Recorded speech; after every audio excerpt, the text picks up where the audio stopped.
Et avant de me tourner vers mon ami Eric, qui est Eric Emmanuel, donc qui est éducateur sportif, et qui justement travaille sur la formation des femmes à l'autodéfense au niveau de son club, le CSAB, justement, et dont il va nous parler un petit peu plus précisément. Alors je lisais des chiffres également, on avait des éléments très alarmants au niveau de la Guyane, puisque on est au niveau classement national quasiment en haut de l'échelon, avec quasiment 10 femmes qui ont des violences conjugales pour 1000 habitants, donc ce qui en fait justement l'un des territoires les plus victimes.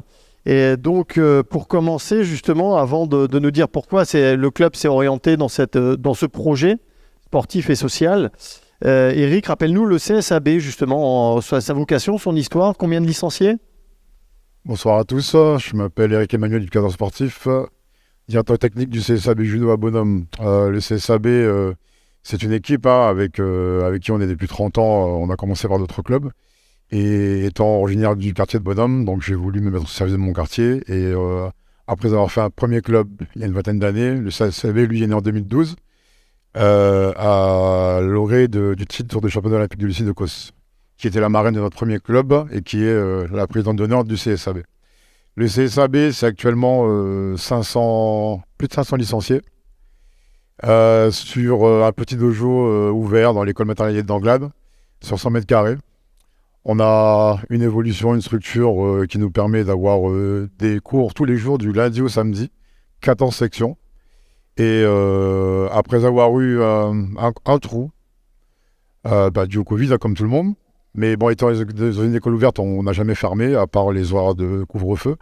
Et pendant cette période, depuis 10 ans, on tourne autour de 450 licenciés. Pendant cette période, on est tombé aux alentours de 300. Il y avait un gros trou. Il a fallu remonter et récupérer tout le monde. Et pendant cette période, comme je suis quand même salarié du club depuis 10 ans en CDI, donc c'est mon métier, c'est mon bébé, mais c'est aussi mon gagne-pain. Donc il fallait repeupler le club. Et j'ai fait le tour du quartier, puisque la cité Bonhomme, c'est vaste, hein, c'est tous les quartiers environnants, Nova Park, etc. Et j'ai pris mon bâton de pèlerin, comme j'avais fait à l'époque, il y a 20 ans. Et je suis parti dans le quartier à distribuer des kimonos, recruter. Et je me suis rendu compte que le public était essentiellement féminin.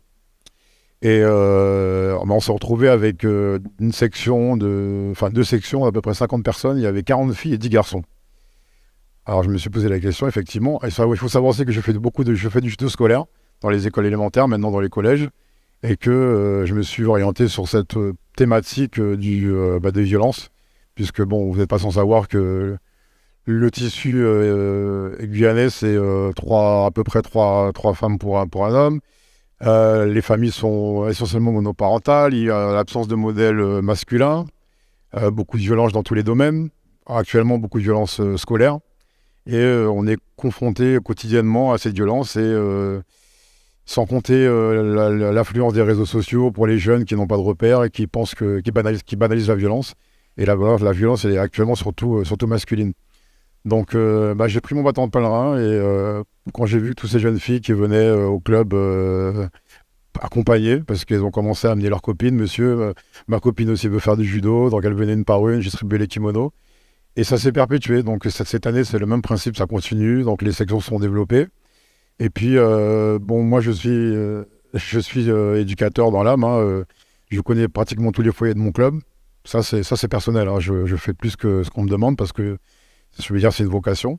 Et j'ai des exemples, on travaille beaucoup sur l'exemple. Bon, Lucie Decaux c'est un exemple pour nous, mais on a des exemples en termes locaux.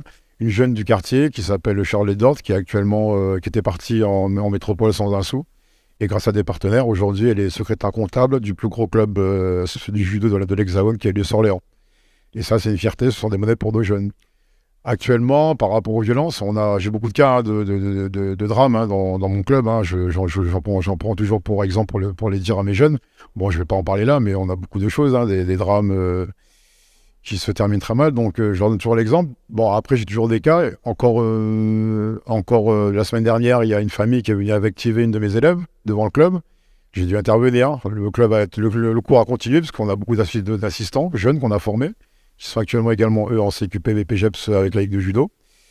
Et une famille de 10 personnes est venue avec une de mes élèves. J'ai arrêté mon cours. J'ai fait de la médiation, parce que j'ai beaucoup de diplômes aussi dans la médiation, que j'ai fait à l'époque. J'étais emploi jeune avec la Ligue de judo. Et après une demi-heure de tractation, d'explication, avec un interlocuteur qui était un ancien responsable surveillant du collège Justin Cataillé, qui a proposé de mettre des choses en place pour comprendre ce qui s'était passé entre deux jeunes filles qui allaient s'en revenir aux mains. Et on part sur les exemples. Une jeune fille de chez nous qui a subi des coups de couteau il y a 2 mois, qui a frôlé la mort. Aujourd'hui, elle a changé. Une autre récemment qui également a pris des coups de scalpel suite à des risques. Donc ça, on subit ça tout le temps. Et ces jeunes filles, elles deviennent des exemples, puisque après avoir subi ça, moi je connais leur parcours, hein, donc je les montre constamment en modèle. J'arrête souvent un cours. Ils trouvent que je parle beaucoup, mais je sais pourquoi je le dis. Donc j'arrête un cours, ça prend 10 minutes. Et j'explique par ces exemples ce qu'il faut faire, ce qu'il ne faut pas faire. Et ce groupe de personnes qui étaient venues pour invectiver mon élève, qui était en sanglots devant sa rivale, qui est devenue une amie, je leur ai dit de venir sur le bord du tatami. J'ai arrêté mon cours, j'ai dit, voilà, je remercie cette famille qui est venue éviter un drame. Et je les ai remerciés, ils m'ont félicité pour mon travail sans me connaître.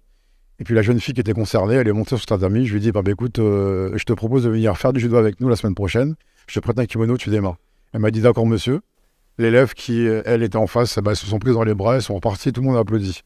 Et ça s'est terminé par un des tontons qui était le plus virulent, qui a dit, tiens, j'ai 2 petites, 3 ans là, je vous les amène la semaine prochaine, sans problème. Donc c'est ce que je fais au quotidien. Et j'avoue que ça fonctionne. À travers ce repérage, justement, les personnes qui sont victimes de violences comme ça, est-ce que tu travailles avec des partenaires extérieurs, des éducateurs spécialisés, des services publics spécialisés dans l'action sociale? Alors on fait du signalement, hein. Moi, ma présidente, dès qu'il y a un souci, je lui en fais part. On travaille avec le père de la ville de Cayenne, qui fait du suivi éducatif et psychologique avec des familles. Donc on travaille avec eux depuis pratiquement une vingtaine d'années. On travaille aussi avec l'ASE, qui sont des jeunes qui sont placés chez nous, qu'on suit, donc on suit leur parcours. Donc ce sont des partenaires. Après, je vais surtout faire des signalements. Et récemment, j'ai une mes élèves qui m'a alerté sur une jeune qui avait le bras scarifié. Bon, je m'en étais pas rendu compte. Dès le lendemain, je suis allé au lycée Félix Eboué pour voir la CP, pour lui en parler. Et elle a fait le nécessaire. Depuis, ça se passe très bien. Donc on a effectivement des partenaires dans ce domaine-là. Alors des partenaires techniques et sociaux, mais est-ce qu'il y a aussi des partenaires financiers qui t'accompagnent justement dans cette perspective, ou est-ce que c'est des femmes qui viennent d'elles-mêmes avec une participation sur les cotisations justement dans le modèle économique de l'association, ou c'est vraiment quelque chose qui est pris en charge par un partenaire comme l'ARS par exemple? Non, pas du tout. Hein. C'est vraiment nous, c'est du familial. Hein. Donc c'est du réseau, c'est du familial. On a beaucoup de gens autour de nous, des gens qui vont nous conseiller. La secrétaire du club qui travaille dans le milieu médical, la présidente qui est dans le milieu scolaire, donc qui va travailler avec ces partenaires-là, donc sur des suivis, c'est vraiment des actions personnelles. De ton côté, tu arrives à évaluer l'évolution des personnes, sur comment tu évalues la progression justement de toutes ces filles sur la dimension sociale? Tu as des indicateurs? Les indicateurs, ce sont leur parcours sportif et leur parcours scolaire, parcours universitaire. Quand vous avez actuellement, il y a une jeune fille qui s'appelle Erlicia Dieudonné, je peux me permettre de la présenter parce que c'est vraiment un modèle. C'est une jeune fille qui a d'origine haïtienne, qui a eu son passeport français il y a à peine en 2020. Pendant des années, elle remporte toutes ses compétitions, elle ne peut pas sortir du territoire. Et je lui dis de patienter. Elle patiente. En 2020, elle a son passeport français. Elle est sélectionnée pour 4 compétitions internationales en France, au Brésil, au Suriname, aux Antilles. Bon, elle en fait que 2 parce qu'entre-temps, il y a le Covid. Elle patiente encore. Aujourd'hui, elle devait partir en sport-études. Elle n'a pas pu le faire pour des raisons familiales. Aujourd'hui, elle va passer son bac, elle va faire une école d'infirmière. Et à l'issue de ce parcours qui a été interrompu, elle va poursuivre sa formation judo à l'Hexagone et avec son parcours universitaire, son projet professionnel. Aujourd'hui, ce week-end, elle était à la Coupe, parce que je suis aussi formateur régional d'arbitrage. Je forme des jeunes à la Ligue de judo. Ce week-end, on a eu la fierté qu'elle arbitre la Coupe nationale du jeune arbitre avec une très bonne évaluation. Elle a eu, je crois qu'elle a eu 16 sur 20, très bien notée. Elle rentre, elle repart dans 15 jours au championnat de Guyane. Et normalement, dans un mois et demi, elle part faire le Jeu des îles en Corse. Ça, ce sont des modèles, parce que quand elle monte sur le tapis, elle est très timide, très réservée, très discrète, mais je la montre toujours en modèle. Et quand vous avez des modèles comme ça, les jeunes disent oui, ils savent qu'eux aussi peuvent le faire. Parce qu'effectivement, on a beaucoup de jeunes forcément d'origine étrangère. Et actuellement, ils sont tout neufs, hein, elles sont nouvelles, notamment des filles. Et je suis obligé de leur dire qu'elles vont faire des choses, mais qu'elles ne pourront pas sortir. Ça, il ne faut pas leur mentir. Ça, à l'époque, j'en ai perdu beaucoup par rapport à ça. Et je leur dis la vérité. Et Alicia, pour ces filles-là, c'est un modèle. Ils savent que même sans papier actuellement, parce qu'ils ne voudront pas sauter, ils savent que par la suite, elles auront aussi l'opportunité, par le sport, d'avoir de belles carrières de sportifs notamment, mais aussi professionnelles. Puisqu'actuellement, on les forme à l'arbitrage, on les forme en commissaire sportif. Ce sont des jeunes filles qui étaient dans la rue jusqu'à 22h dans le quartier, parce que moi je suis dans le quartier, je termine mes cours à 21h, mais je rentre chez moi à 22h, donc je vois comment ça se passe. Donc aujourd'hui, elles sont toute la semaine sur le tatami. Les mamans viennent s'enquérir de elles sont rentrées, est-ce qu'elles sont pas rentrées, on va les ramener en voiture, on va faire du covoiturage. Donc ce sont pour elles maintenant de belles perspectives.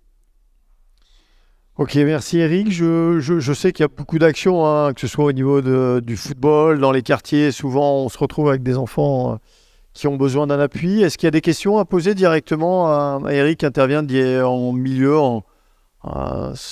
au niveau du quartier Bonhomme, qui est bien connu? Non, du coup, je vous propose, on va passer le micro directement à Erwan. On va rester un petit peu dans l'action sociale. On peut applaudir Eric pour son action, son engagement.